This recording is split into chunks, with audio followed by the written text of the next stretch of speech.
Buenos días a todas y todos que nos acompañan el día de hoy en Rostros de la Academia. Hoy tenemos el placer de estar con la maestra Paulette Rivero Villaverde. Maestra, un gusto tenerla por acá. El gusto es mío, Viviana. Muchas gracias a ti, al seminario, al doctor, a Valeria por esta invitación tan grata. Claro que sí. Mi nombre es Carla Almaraz y mi compañera es Viviana Vázquez, que ella hará como la segunda parte de la entrevista. Y pues antes de cederle la palabra, ahora sí como a través de las preguntas que nos estarán llegando al público, leo su semblanza académica. Es la maestra Paulette Rivero Villaverde es doctorante en el programa de posgrado de estudios latinoamericanos, maestra en estudios en relaciones internacionales por el programa de posgrado en ciencias políticas y sociales, licenciada en relaciones internacionales por la Facultad de Ciencias Políticas y Sociales, los tres por la Universidad Autónoma de México. Ha colaborado en diversos proyectos de investigación sobre geopolítica y geoeconomía, una disculpa, latinoamericana, crisis económicas y crisis civilizatoria, así como seguridad alimentaria y la Agenda 2030. Cuenta con diversos artículos y ponencias, ha sido asesora y colaboradora en la elaboración de materiales de divulgación científica.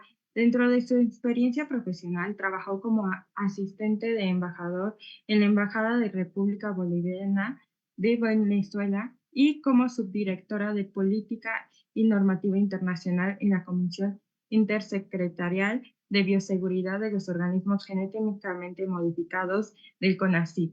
Recientemente fue secretaria académica en el Centro de Relaciones Internacionales de la Facultad de Ciencias Políticas y Sociales de la UNAM y en la actualidad es profesora de tiempo completo y directora de la revista de Relaciones Internacionales. Eh, Ahora sí, como ya le hemos dicho, un placer, un gusto de verdad, que para mí estoy muy emocionada porque admiro mucho su trabajo. Entonces, empezando por ahí también en lo académico, ¿por qué las relaciones internacionales son tan importantes en la actualidad? Creo que es una pregunta clave, ¿no? Si estamos en Rostros de la Academia de Relaciones Internacionales. Entonces, por favor, maestra. Claro que sí. Pues esta pregunta tiene un poco de sesgo porque soy del club de las y los enamorados de nuestra disciplina, pero me parece que es muy pertinente en términos de pensar que estamos frente a múltiples emergencias en el mundo que requieren precisamente de las estrategias de conocimiento, de las teorías, de las metodologías, de los conceptos que pertenecen precisamente a nuestra disciplina para poder entender, para poder explicar, para poder aproximarnos a plantear cuáles son esas problemáticas en el ámbito de la sociedad internacional que urge, que urge de manera inmediata poder no solamente entender, sino poder construir posibles respuestas. La ciencia social tiene muchos aparatos analíticos, teóricos, ¿no? Metodológicos para también en su tarea de ampliar el conocimiento, hacer propuestas. Y creo que las relaciones internacionales en este contexto tan complejo donde estamos hablando de grandes problemas como las crisis o la crisis civilizatoria, las dimensiones que tiene el problema pues muy cercano también, ¿no? Nuevamente de una guerra nuclear, etcétera, nos invita a revalorizar el papel de las relaciones internacionales y, por supuesto, las relaciones internacionales como disciplina que no solamente es multitrans e interdisciplinaria, sino que trabaja crecientemente con otras disciplinas. Entonces, creo que tenemos una tarea fundamental frente a los retos que se ponen de frente, como el cambio climático, las migraciones, como los problemas alimentarios, las pandemias. Entonces, las CRI vienen a decir de nueva cuenta que hay mucho trabajo que aportar, mucho trabajo también pendiente, porque por fortuna también es una disciplina como toda ciencia social que está en movimiento. Entonces, creo que esa tarea es fundamental. Claro que sí, es muy importante lo que nos dice maestra y haciendo como un enfoque, una dimensión un poco más estrecha, si lo pasáramos a regiones, aquí enfocándonos un poquito más en su línea de investigación, ¿cuáles serían como los principales temas de la agenda latinoamericana en lo que hoy podemos decir que a los ciudadanos, no solamente como a los alumnos de relaciones internacionales, pues les está afectando, ¿no? Día con día. Claro, bueno, pues en la agenda latinoamericana tenemos muchas escalas de la conflictividad, de los grandes problemas, de los temas que ocupan y que deberían de ocupar también la agenda, porque hay que decir que muchos de esos todavía no alcanzan a ser realmente tomados en cuenta tanto por los estados como por otros actores. Yo creo que la violencia es un tema fundamental en nuestra región, la violencia estructural. Es la violencia, digamos, cotidiana que vivimos no únicamente como sujetos, sino también la violencia de las propias políticas, ¿no? Que producen la desigualdad. Entonces, las escalas de esa violencia son múltiples. Creo que ese es un tema.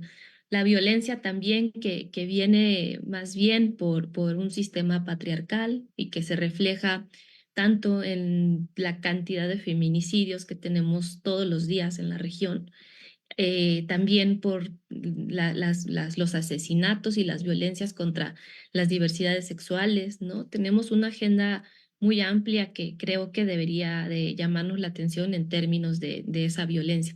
Pero también tenemos otro tipo de problemas como el crecimiento de la migración.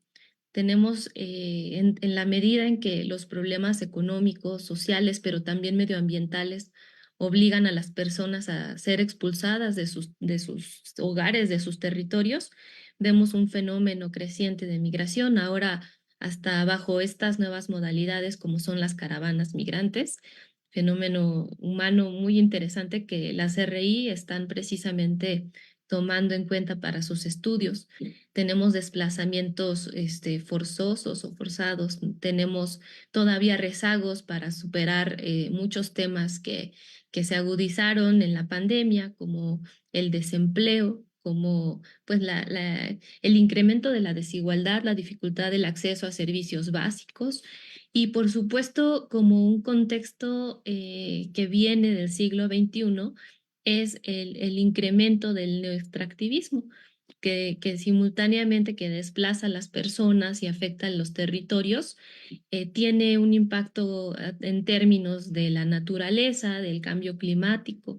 Entonces es un fenómeno como asociado a otras problemáticas. Y podríamos seguir y quizá en términos políticos mencionar que en América Latina también tenemos en este siglo XXI el debate entre los progresismos y entre el regreso de las derechas a los gobiernos. Ese es un tema fundamental que también cubre al menos académicamente nuestro interés. Claro, y hablando como de estos temas fundamentales, no es como de que simplemente se ve por afuera o el análisis es de una manera, entonces tal vez las personas que nos están viendo no todas son como de relaciones internacionales, ¿cómo podríamos decir que se analizan los procesos de integración regional en América Latina, ¿no? Que también el hecho de decir América Latina, ¿qué implica? Y justamente geopolíticamente también. El tema de la integración de nuestra región está marcado en principio por su historia. O sea, en el siglo XIX, los primeros pensadores que identificamos, pensadores hombres, ¿no? Que ahí difícilmente encontramos mujeres por el mismo contexto histórico, pero digo, de que no eran visibilizadas, no porque no hubiera, y seguramente muchas no las conocemos, pero sí hay que decir que en el siglo XIX se construye esta idea de la unidad de la América, ¿no? El primer nombre que se le da en términos de ese reconocimiento de la región. Entonces, ahí, por ejemplo, el pensamiento de José Martí, de Bolívar, ¿no? Que son fundamentales para pensar en esa primera unidad latinoamericana, ¿no? Que en realidad es una idea importante frente al imperialismo de las potencias que se están disputando la región y que le da fortaleza para pensar en cómo únicamente la unión, una integridad pensada en esos términos del siglo XIX podría enfrentar pues, a las potencias frente a los intereses que tenían para extraer la riqueza de la región. Y en el siglo XX, pues esta idea se va configurando de manera más concreta a través pues, de distintos procesos que no obstante son inacabados, ¿no? Un primer momento quizá que da mucha luz es durante la instauración del modelo de sustitución de importaciones, un cierto intercambio en la región, pues básico, pero sí necesario y que demuestra que también América Latina puede producir algunas de sus tecnologías. De hecho, se empieza a preguntar sobre la importancia de no depender del exterior todo el tiempo en estos sectores tan importantes. Y con el tiempo, creo que la Unión Europea viene a poner ese paradigma, ese gran paradigma de la integración. Y en América Latina a veces se toma ese paradigma para pensar si la integración se puede dar en los mismos sentidos. Y la verdad es que tenemos una región completamente distinta a la que configura la Unión Europea.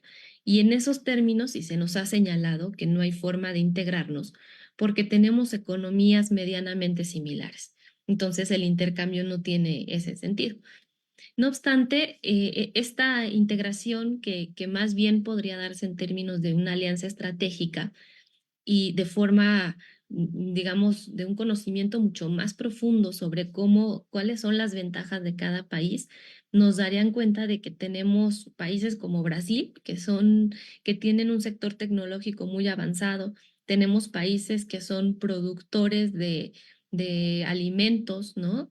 Tenemos países que producen también, digamos ya, o que están muy enfocados en el sector servicios, etcétera. Entonces, aunque en realidad esta alianza puede tener un significado pues relativamente cuestionado por este tipo de economías que tenemos, lo cierto es que no es la única forma de pensar la integración. Tenemos la integración política, tenemos la integración monetaria. Por supuesto que ya en términos históricos hay una identidad ideológica, cultural, que no es homogénea, hay que decirla, ¿no? Porque también es idealizar y pensar como que, ay, América Latina y el Caribe son una. No, América Latina y el Caribe son muchas sociedades, muchas voces, muchas historias, pero que sí comparten un pasado común, que sí enfrentan problemas similares y que en ese sentido también pueden construir proyectos en un sentido de fortalecer la región, el intercambio, el diálogo y por supuesto estas posturas que, como en el caso de México, son muy evidentes en términos de su política exterior, países que incitan a las naciones a dialogar, ¿no? A dialogar, a mantener relaciones de cooperación y pues también hacia temas fundamentales como el desarme y bueno, finalmente, como llevando estas otras posturas hacia espacios estratégicos como la ONU, en donde se sigue hablando, ¿no? de las desigualdades, de la dependencia, de las afectaciones que tienen los países subdesarrollados o periféricos frente a una geopolítica mundial que termina reproduciendo estos grandes, grandes problemas de los países más atrasados. Sí, y sobre todo creo que donde vemos más esta identidad ideológica, uno de los fenómenos, sobre todo aquí en Ciudad de México, es como el hecho de la migración haitiana, ¿no? Que lo estamos viendo también en Tláhuac, como esa identidad ideológica y también a veces también de justamente de esto de ser latinoamericano y decir como sí, somos todos unidos, pero ya lo vemos que pues ya hay diferencias, ¿no? Y cómo esto va afectando también como el sector comercial, el económico, ¿no? Estas integraciones y cómo realmente lo que está pasando también desde la Embajada de México que se encuentra en Haití, ¿no? Que se tuvo que regresar como también el embajador, ¿no? Por todo el peligro que se está existiendo. Entonces, creo que es muy importante abordar estos temas y ya aquí moviéndome como un poquito más a lo que es la carrera, ¿qué obstáculos considera que existen en la carrera de Relaciones Internacionales? Bueno, obstáculos, podríamos pensar en muchos términos, ¿no? Yo al menos uno al que me enfrenté cuando estudié hace ya mucho tiempo atrás, en realidad tenía que ver en términos teóricos, porque yo no me había dado cuenta así tan claramente que mi interés en las relaciones internacionales tenían que ver precisamente con el estudio de las regiones menos desarrolladas.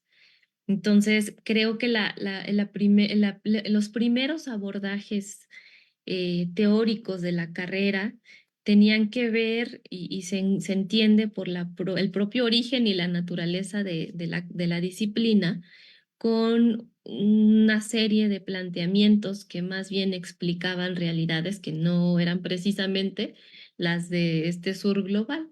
Entonces, creo que un obstáculo en términos teóricos era, y que cada vez va siendo menos desde mi punto de vista, era todavía un predominio de las teorías que tenían que ver pues con el realismo, ¿no? El neorrealismo y el liberalismo, los cuales creo que son fundamentales dentro de nuestra disciplina para pensar muchas cosas, para explicar muchas cosas, pero no necesariamente para entender, para, digamos, desentrañar cuáles son otras realidades, otras cosmovisiones, otras sociedades. Entonces, ese fue un primer obstáculo que yo viví en términos teóricos y creo que ahora, por fortuna, como diría Immanuel Wallerstein, creo que esta apertura de las ciencias sociales ha ido teniendo lugar en la medida en que el mundo mismo exige que lo pensemos distinto,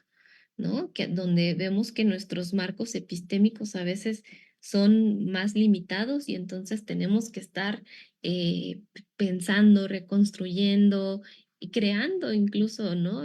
Formas de pensar, de reconocer muchos temas, muchos temas.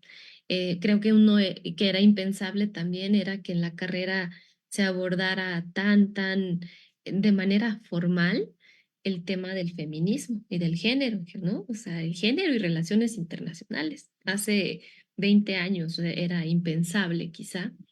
Y el día de hoy no solamente lo tenemos en nuestro plan de estudios, es una materia que también se da para los primeros semestres como requisito de permanencia y se ve, se nota en las estudiantes mismas cómo esta formación tiene efectos en su propio desempeño académico, personal, en su visión y en su propia elección de decir, quiero ahora trabajar con autoras mujeres, ¿no? O diversidades. Entonces, esto creo que se ha ido superando, pero sí era un obstáculo.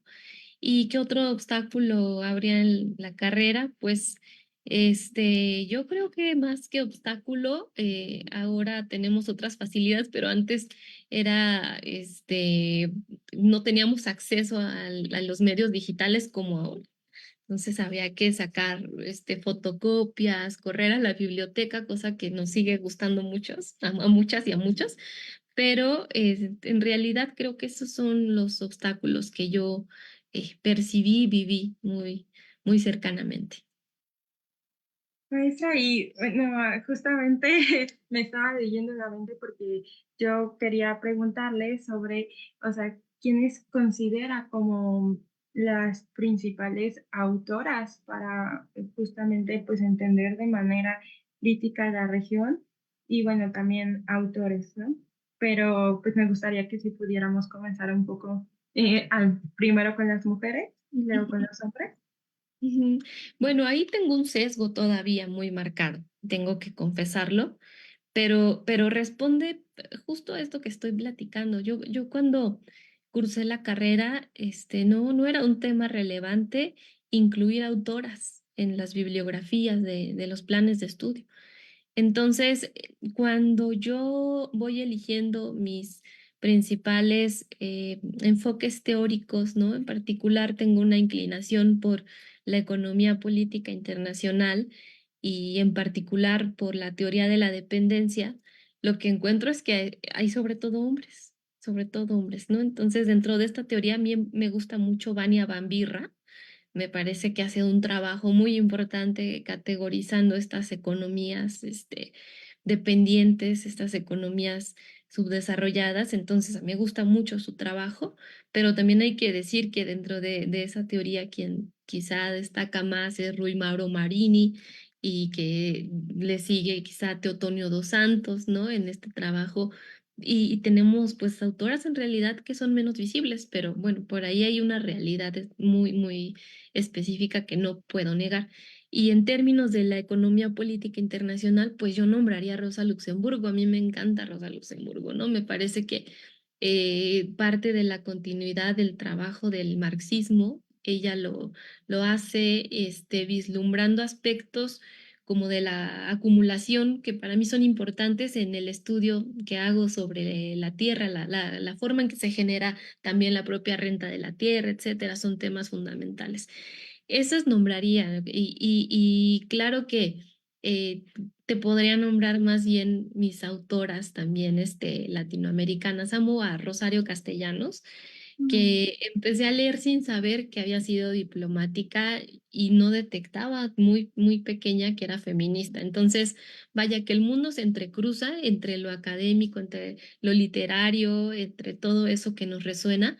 Y creo que ahora tenemos voces de mujeres muy autorizadas, como por ejemplo Silvia Rivera Cusicanqui, que no solamente es la voz de una mujer indígena, sino una mujer que viene a hablar de una forma muy seria desde otras epistemologías sobre esas sociedades más bien de tipo pues rurales o de tipo pues muy castigadas por el neocolonialismo. Entonces, esas autoras me gustan mucho y bueno, de los hombres ya mencioné algunos, pero no quiero dejar afuera a Galeano, no quiero dejar tampoco a García Márquez, que son autores que para mí, sin saber, me iban a llevar a los estudios latinoamericanos. Claro, o sea, yo creo que, oye, no, a mí también, mientras que iba diciendo como las autoras y hablando seguramente de colonización, me vino también alguien muy importante que es como Silvia Marcos, ¿no? Que en esta epistemología como del sur y dar como esto de que decía Quijano de la colonialidad del poder, ¿no? Y ver como de no solamente de dónde se estaba luchando, como los feminismos, ¿no? E ir más como a la parte de otro tipo de luchas que también no se pueden, no necesariamente, por ejemplo, las zapatistas se consideran feministas, pero también es como la lucha entre mujeres y hombres, ¿no? Y que es muy importante como también las va abordando pues las relaciones internacionales, lo que decíamos, ¿no? Esa complementariedad que se va dando a través de los tiempos, los cambios. Y justamente ya si hablamos Perdóname como, que te interrumpa, pero no ajá, quiero dejar afuera Ana Esther Ceseña, que además es una economista, geopolitóloga, ¿no? Que trabaja en nuestra universidad y que yo la sigo leyendo. Es para mí un faro su trabajo todo el tiempo, porque me parece que ha tenido aportaciones muy, muy importantes en el terreno pues de la geopolítica y de entender la economía y el poder. Entonces, perdón, pero no quería dejarla fuera, porque la no, tenemos claro, y es una obra viva todo el tiempo, entonces por eso. Con confianza, maestra, también para ustedes digan y no hay ningún problema. De verdad que siéntase como muy cómoda en esta entrevista. Y ya que hablamos como un poquito de los obstáculos, que puede irse similar, pero es diferente. ¿Qué debilidades encuentra en las relaciones internacionales también? Como, Pues las propias debilidades quizá de las disciplinas de las ciencias sociales, que siempre están en construcción, que en sí mismo el conocimiento científico eh, no es infalible, ¿no? Tampoco a los errores, que está, pues, digamos que en la riqueza propia de los supuestos, de los debates que conlleva, pues no necesariamente tiene siempre las respuestas e incluso a veces tiene respuestas tan divergentes que muestran perspectivas tan distintas de esa realidad. Entonces, no es necesariamente una debilidad, pero creo que la disciplina de la CRI está, nuestra carrera está también todo el tiempo en transformación. Creo que, y eso también es muy común en las ciencias sociales en general, en la sociología, en la economía, en la ciencia política, ¿no? Que la realidad siempre nos va poniendo el parámetro. Entonces, esa realidad, o sea, pongo por ejemplo el movimiento de las mujeres, ¿qué fue primero? ¿No? Esta ampliación de los estudios del género desde las ciencias sociales, ¿no? Fueron primero las mujeres en las calles organizadas, visibilizando estas realidades de violencia. Entonces, creo que la pauta la pone siempre la sociedad y en ese sentido a veces nuestras carreras suelen desfasarse. Tenemos que estar alcanzando y hacer conocimiento científico con el método, con metodología. No es una cosa que uno se siente y al otro día salga como pan calientito, ¿no?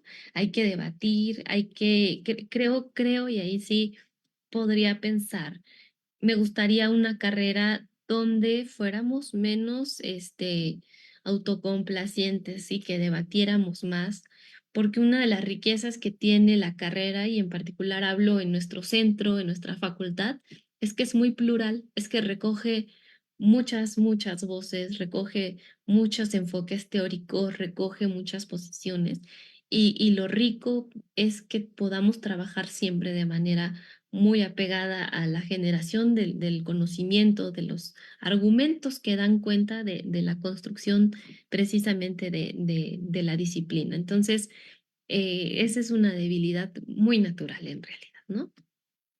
maestra, y justamente en esto que nos decía como de tiempos y de la docencia, de la investigación, ¿cómo equilibra ahora sí como su tiempo en esta docencia, en esta investigación, en estos compromisos académicos? La respuesta correcta es no sé. No sé porque no lo hago bien tampoco, ¿no? Es muy difícil mantener el equilibrio entre la vida académica y cuando uno se dedica a la vida académica y además administrativa, ¿no? Porque he estado metida también en lo administrativo y la vida personal, ¿no? Tiene muchos costos. Yo creo que como cualquier profesión o cualquier oficio, que implique una dedicación. Y yo creo que aunque la academia es muy noble, muy noble, también es muy celosa. Y para que uno pueda sentirse al día con su propio trabajo en las aulas, con los estudiantes, sobre todo en las aulas, porque si hay muchas cabezas pensando y preguntando cosas que a uno siempre lo sacan de su zona de confort, es en el aula. Entonces, para poder uno llegar al aula sintiendo que más o menos puede hacer el trabajo de manera adecuada, eso implica dedicarle muchas horas, ¿no?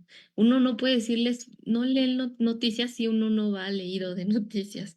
Uno no puede, exigir, digamos, de ninguna forma el compromiso de los estudiantes si ellos tampoco lo ven. Entonces, yo creo que en términos de mi experiencia, sí he sido en distintos periodos de mi vida muy mala para equilibrar vida académica y vida personal, pero no obstante, confieso que haciendo un recuento a veces de mi propia vida, me doy cuenta de que he leído mucho, de que he ido a muchos conciertos, de que he apapachado mucho a la gente que amo, que tengo tiempos también de descanso, no sé, aparecen de pronto ahí, los tomo con mucha responsabilidad, igual que la academia, pero no siempre es sencillo. Por eso uno sueña precisamente con tener un poco más de estabilidad laboral y que le permita planificar al menos hasta cierto punto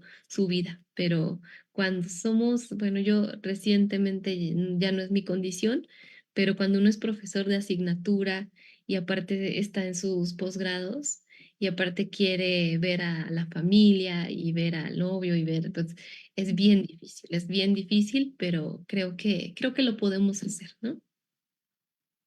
Claro que sí, o sea, yo, bueno, ya leyendo como toda su semblanza, yo, maestra, como, como que no ha equilibrado, sí, ha hecho bastante, de verdad que es como un placer y aquí me gustaría para la siguiente pregunta hacer como un escenario ficticio que viene como una alumna y ella está interesada como justamente en todo esto de los estudios latinoamericanos.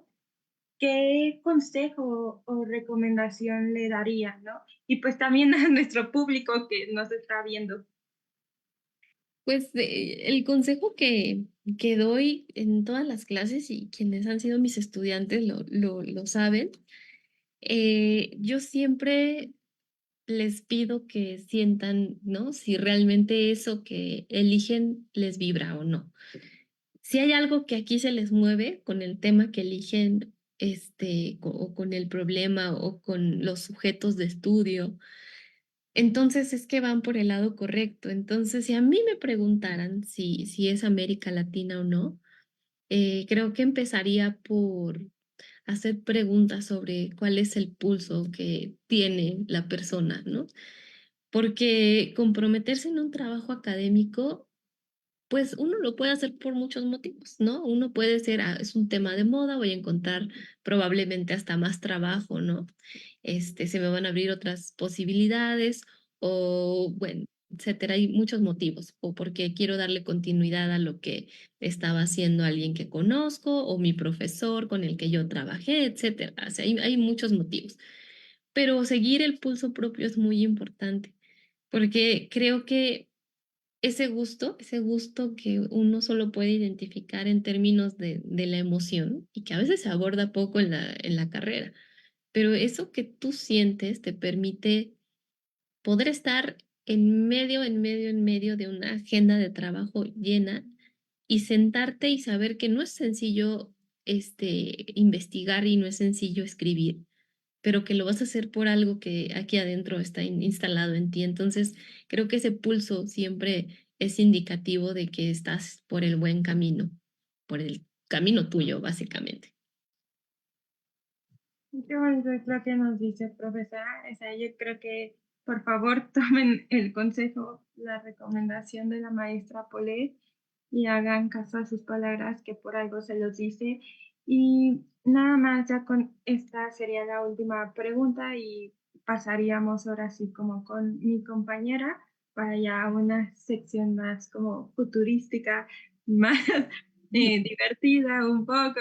Es como de eh, su proyecto de vida. Ya vimos que en su semblanza pues ha ido varios proyectos, ¿no? Pues, ha ido cambiando, pero ¿cuáles ha mantenido primero? ¿O cómo es esta transformación y su sentir en su vida? Pues lo primero que hay que decir es que no tengo claridad en qué momento empieza así de manera seria un proyecto de vida, ¿no? Hablo de mí y hablo de muchas personas con las que he compartido este tema. Siempre me ha parecido, este, pues un poco peligroso que nos hagan elegir carrera a los 17 años, cuando todavía no terminamos de entender si ya no somos niños o no, o en qué momento, en qué fase de nuestra vida estamos. Entonces, a los 17 años elegir una carrera en una sociedad donde lo que se te dice es que qué vas a hacer, como si el ser estuviera determinado únicamente por la profesión que tú eliges, asusta, asusta sobremanera. Entonces yo creo que en términos de la construcción de un proyecto de vida, yo lo que podría decir es que mi vida ha sido como muy cíclica y a veces justo cierra donde había empezado sin darme cuenta, ¿no? Lo digo porque quizá de niña lo primero que sí se me antojaba hacer en la vida era profesora, pero lo disfrutaba tanto y jugué tanto con eso que no me parecía algo serio o un trabajo. Entonces, creo que crecí más bien tratando de olfatear qué era aquello que iba a determinar mi proyecto de vida y en algún momento, pues ya supe, ¿no?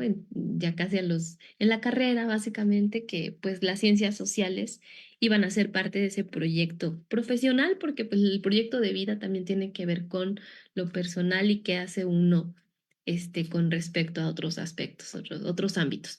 Entonces, ese proyecto de vida, por supuesto, y afortunadamente que también ha cambiado porque era muy difuso y lo que le ha dado una cierta identidad es precisamente seguir todo aquello que realmente creo, esta mirada por los países, yo decía hace rato, los países menos desarrollados, por las sociedades más violentadas, por el atraso, siempre me ha llamado la atención. Para mí es importante poner una cierta misión también de vida en lo que hago y creo que mis estudios y creo que mi participación en muchos ámbitos de lo laboral, pero también de lo político y de lo personal, han procurado ser congruentes en el sentido de lo que creo que quiero hacer en esta vida, ¿no? Y en el aula se me realizan muchos de ellos, muchos de ellos, y ahora hasta me pagan por dar clases. Así que, ¿qué te puedo decir? Ha cambiado, pero para bien, y creo que siguiendo ese pulso y aprendiendo que hay que fluir con el cambio, porque si uno se resiste, la vida se vuelve muy problemática, muy problemática. Entonces, estar como muy abiertos y sí tener propósitos y trabajar bastante por nuestros sueños. Creo que eso es indispensable. Mm.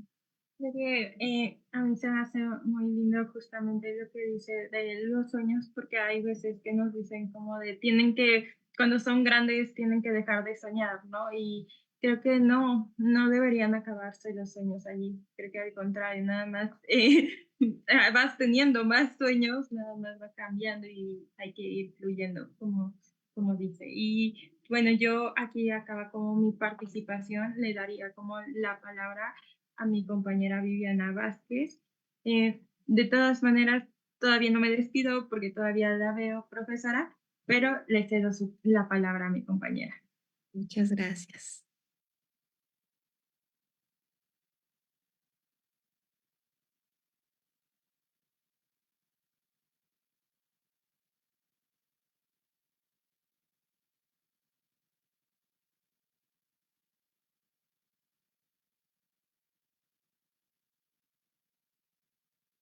Hola maestra, mucho gusto. Yo soy Viviana Vázquez, como ya lo mencionó mi compañera, solo que como tenemos la sesión abierta en mi cuenta, por eso está mi nombre.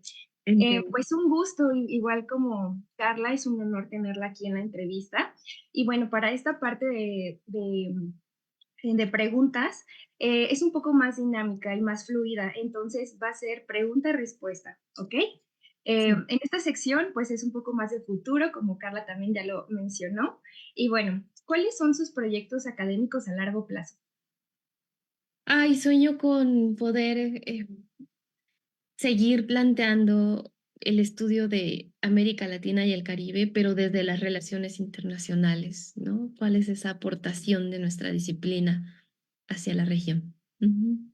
Claro, y sobre todo como mujer, ¿no? La relevancia y el papel que puede tener para las generaciones futuras pues sí, este fomento de conocimiento desde nuestro, este, desde nuestro país, desde nuestras ideas.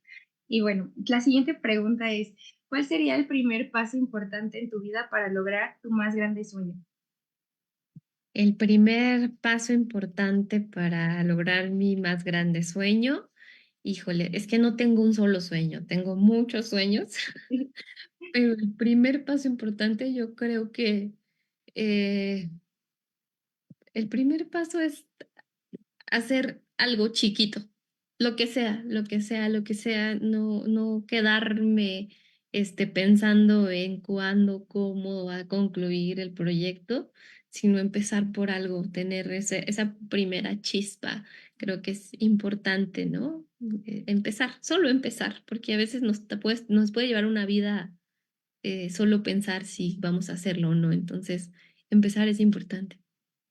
Claro, y sobre todo abrazar esos pequeños pasitos que luego se vuelven en pasos grandes, ¿no? Creo que eso es lo más importante y que cada día es una oportunidad para ello. Ya cuando volteas ya llevas un camino que ni Sí, te claro, ya no estás en el punto donde te encontrabas. Sí, creo que Exacto. me agrada esa perspectiva también.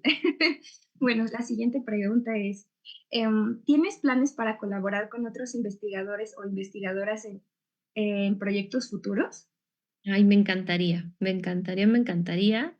En particular, y ahora que mencionabas la otra pregunta, pues me gustaría mucho fortalecer el trabajo de las mujeres científicas sociales que estamos comprometidas con el conocimiento, que estamos comprometidas con los estudiantes, con nuestra universidad. Entonces, ese podría ser un sueño, aunque no es excluyente de nuestros compañeros, porque en realidad aquí todo aporta, pero compensar un poco de todo lo que el rezago de visibilizar nuestro trabajo y más en una carrera donde cada vez somos más mujeres. Entonces, ¿por qué no aportar en ese sentido? Claro, y sobre todo el tiempo que a las mujeres se negó, ¿no? Seguir aprendiendo y difundiendo el conocimiento. Creo que eso es súper importante y más en esta labor de científicas sociales. Claro. Y qué gusto compartirla también con usted, nuestra. Bueno, la siguiente pregunta es, si pudieras explorar cualquier otro tema o área de investigación en el futuro más allá de tus áreas actuales de especialización, ¿cuál sería y por qué? Ay, pues, siempre me han interesado los temas de la economía también. Es como la he tocado por necesidad, pero también por gusto. Entonces, ahí a veces escucho algunos economistas, y yo quiero ser como ellos, hablando de esta complejidad del sistema que creo que en el camino he tenido profesores que me han formado en términos de la economía muy bien, te los agradezco, pero me encantaría conocer de manera mucho más profunda la economía política internacional, así profundamente. Eso me encantaría, sí. Ay, qué bonito. Yo también comparto mucho eso porque a mí también me gusta mucho la economía y siento que a partir de ella tiene mucho que ver con esta cuestión de de la tríada indisoluble, ¿no? De la paz, seguridad y desarrollo y que una no se puede alcanzar sin la otra y creo que también es muy importante entender estos procesos tan complejos que nos aporta en la economía. Entonces creo que estaría increíble si también en algún momento pudiera hacer esa aportación al estudio de las ciencias sociales, sobre todo porque también espantan, ¿no? Muchas veces en la carrera, como los números y la economía y las gráficas, creo que eso también es algo de estos como estereotipos que quizás deberíamos transformar y reconstruir, ¿no? Desde nuestras propias trincheras. Y hay muchos enfoques también dentro de la economía, o Sí, sea, claro. pues ahora, por ejemplo, tenemos los estudios del género sobre la importancia del salario, tenemos muchas áreas, pero creo que la economía nos ayuda a entender el sistema productivo en el que vivimos y que es Mm. determinante para pensar las relaciones sociales en todas sus escalas. Entonces, como yo siempre veo ese factor en todo, casi, siempre le digo a mis estudiantes, cada quien tiene sus sesgos, este es el mío. Entonces, soy incisiva con eso porque me preocupa y me parece que por ahí hay mucho que preguntarse y que seguirse respondiendo, ¿no? Sí, sobre todo porque también es como muy cuadrada muchas veces, ¿no? De que todo es así y tiene un ciclo y así, o sea, creo que es como mucha más profunda de lo que pareciera, ¿no? Claro Y, que sí. y bueno, la siguiente pregunta es, ¿qué papel pueden jugar los movimientos sociales en la construcción de un orden internacional más justo e incluyente? Los movimientos sociales son esa vocecita que no nos dejan olvidarnos de lo importante. Porque mientras que, digamos, las narrativas, los discursos, los propios medios, ¿no? Que dominan y que transmiten la forma de pensar, de entender y de priorizar lo que está pasando en el mundo, en nuestras sociedades, lo que hacen los movimientos sociales con su diversidad, porque hay movimientos sociales que luchan y que resisten por múltiples razones, vienen a recordarnos que esa idea de desarrollo que habita, esa idea de progreso que habita de manera como un inconsciente colectivo en la sociedad occidental, en realidad no es un desarrollo y no es un progreso para todos. Entonces, los movimientos sociales, ya sean sus expresiones más, pues digamos, de lucha cotidiana en las calles o haciendo una cantidad de cosas importantes, muchas cosas importantes, ¿no? Vienen a recordarnos que ese modelo en el que vivimos, al menos las sociedades occidentales, no es un modelo para todos, no es un modelo incluyente. Las cosas que están haciendo, que se hacen en términos del poder, en términos de las clases sociales, afectan a muchas personas en este mundo. Y el costo del desarrollo es precisamente para las personas que están más abajo. Entonces, vivimos en un mundo donde ese desarrollo no puede explicarse, y bien lo decía André Gunder Frank, ¿no? El desarrollo no se puede entender sin el subdesarrollo. Y si eso lo trasladamos a otros niveles de entendimiento, de comprensión, tanto geopolítico como geoeconómico, entonces entendemos por qué esas expresiones de las mujeres, de los movimientos indígenas, de las diversidades, de los movimientos que son gente desplazada por los megaproyectos, de la gente contaminada por el glifosato, etcétera, etcétera, vienen a recordarnos que ese modelo tiene un costo, un impacto en nuestra forma de vida y que hay personas a quienes les afecta de manera mucho más directa, mucho más pronta y mucho más recalcitrante, porque indudablemente la gente que tiene menores recursos para vivir dignamente son quienes padecen esas secuelas de manera más directa. Sí, claro, y sobre todo que al final tienen una razón, un objetivo por el cual están usando ese medio, ¿no? Del movimiento. Y creo que es súper importante que cada vez más se visibilicen ese tipo de resistencias. Y bueno, la siguiente pregunta, eh, ¿cómo visualiza la evolución de la gobernanza global en temas de bioseguridad y tecnologías emergentes en los próximos 10 años? Una pregunta bastante interesante. Bastante interesante.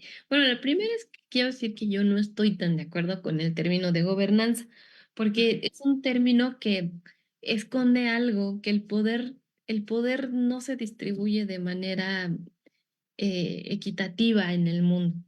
Entonces, aunque el término hasta cierto punto procura vislumbrar a los distintos actores que tienen o que deberían tener la capacidad de decidir respecto a ciertos temas, la realidad es que no funciona así y mucho menos en temas como el que me estás preguntando, porque estamos hablando de tecnologías. Y si hay un sector estratégico de dominio en el mundo, es el de la tecnología.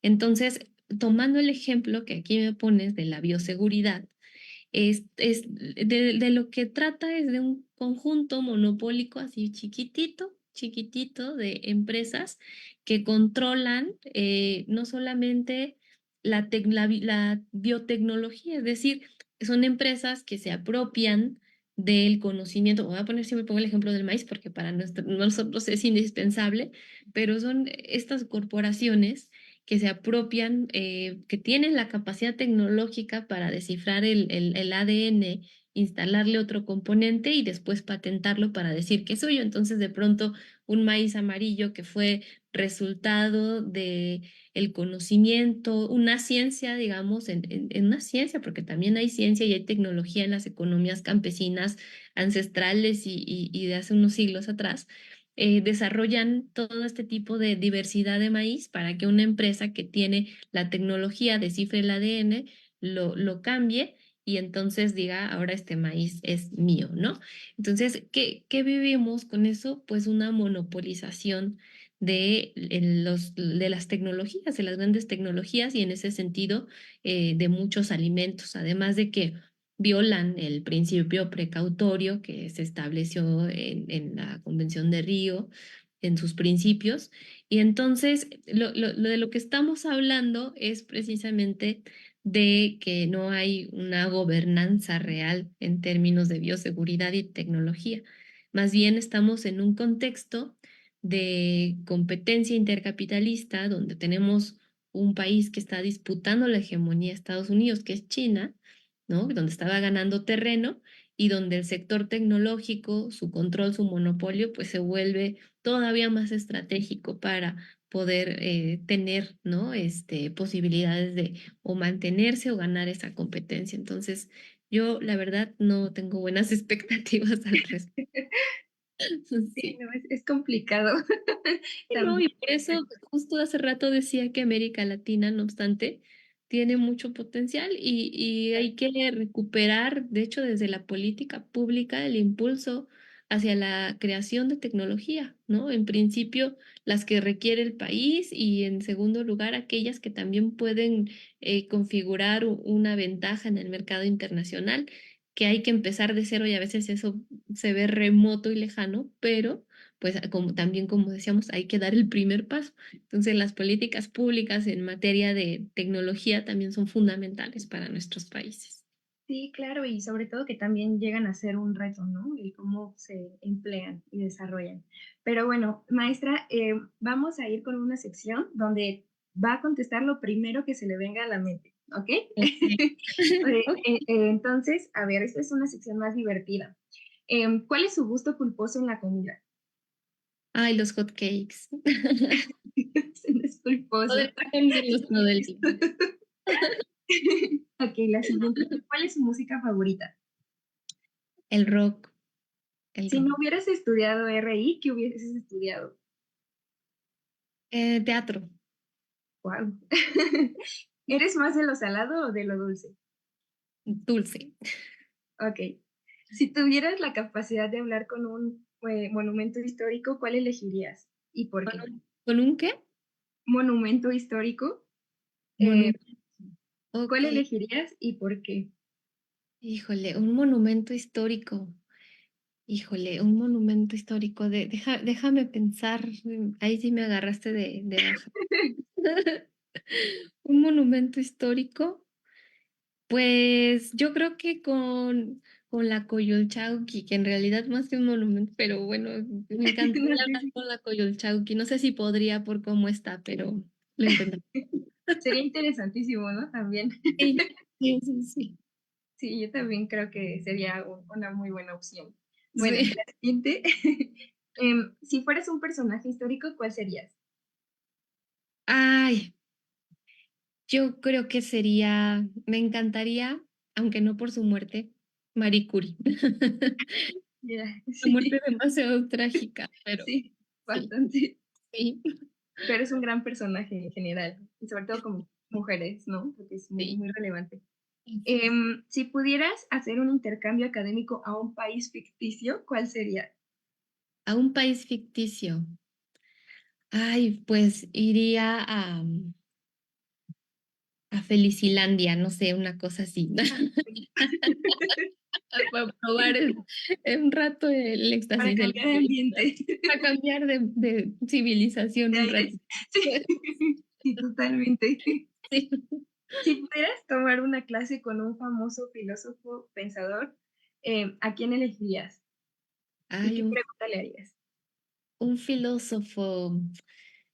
Ay, pues elegiría, pues mira, Carlos Marx también fue filósofo y hacía muchas preguntas de su obra porque tienen su complejidad. Entonces yo creo que me gustaría mucho hablar con él, mucho, mucho, aunque me intimidaría. Nada más de imaginar, me puse nervioso.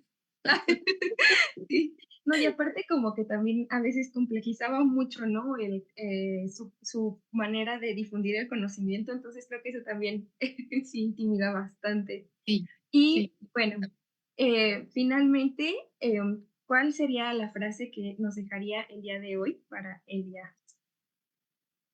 La frase, bueno, pues quiero invitarlos sobre todo a nuestras estudiantes que nos escuchan, a nuestros estudiantes, a que se permitan descubrir qué les gusta de la carrera, a que se permitan también, sobre todo aquellos que todavía tienen dificultades con los temas teóricos, metodológicos, que se permitan descubrir cómo esta es una herramienta maravillosa para acceder al conocimiento.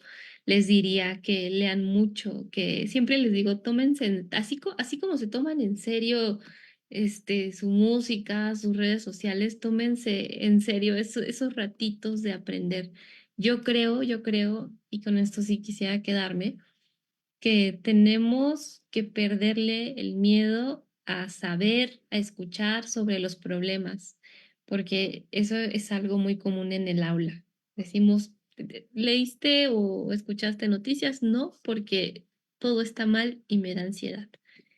Pero los científicos sociales tenemos que establecer una mirada con los problemas que nos permita también ver lo bueno que tiene la ciencia social para proponer, para comprender la complejidad de los grandes temas. Entonces, se puede volver divertido analizar, se puede volver divertido cuando tenemos las herramientas, cuando elegimos los temas correctos y cuando además nos damos cuenta de que la realidad social no solamente son problemas. La realidad social que nosotros miramos con esa lupita, ¿no? En este caso de las relaciones internacionales, creo que nos permite entender que hay muchas opciones distintas también para vivir, para pensar, para pasar un filtro distinto de la realidad y que somos unos privilegiados por estar para mí, para mi corazón, aunque también para muchos rankings, en la mejor universidad. Entonces, aprovechemos este privilegio y hagamos comunidad y trabajemos en colectivo. Creo que ese sería como el mensaje para mis estudiantes que tanto adoro y que son la razón de ser de esta académica que está siempre tratando de aprender más. Claro, y sobre todo que también quede esa empatía, ¿no? En lo que mencionaba y ese granito de humanidad y en el que se puede aportar, ¿no? A esos problemas y a esas situaciones tan complicadas que pues atormentan muchas veces. Y la frase que le queremos dejar por parte del seminario, Carla y yo, eh, y en general del departamento de apoyo al seminario, es, no soy de los que exprimen su corazón en un lugar violento, soy de los que atestiguan la belleza y la muerte de la rosa. Qué bonito. Es Muchas de gracias. Rosario Castellanos. Pues Bueno, miren, con cosas. esto Muchas gracias.